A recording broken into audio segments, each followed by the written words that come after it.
உறவுகள் எல்லாருக்கும் இயேசு கிறிஸ்துவின் நாமத்தினால வாழ்த்துக்களை சொல்கிறேன். ஒன்று சொல்கிறேன் பாருங்க. ஆபிரகாம் வயது முதிர்ந்தவராக இருந்தார். அவர் பிள்ளை பிறக்கிறதுக்கு வழியே கிடையாது. ஏன்னா வயது முதிர்ந்திருக்காரு. அவங்க மனைவிக்குமே அப்படி தான்.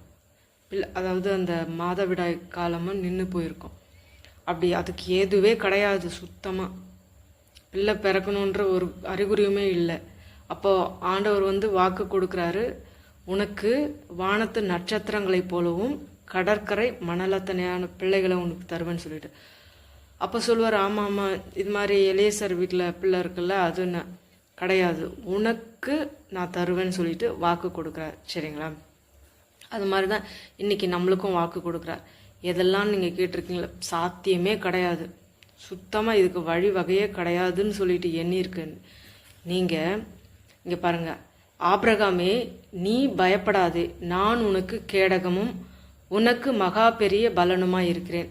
அந்த ஆபிரகாம் என்ற இடத்துல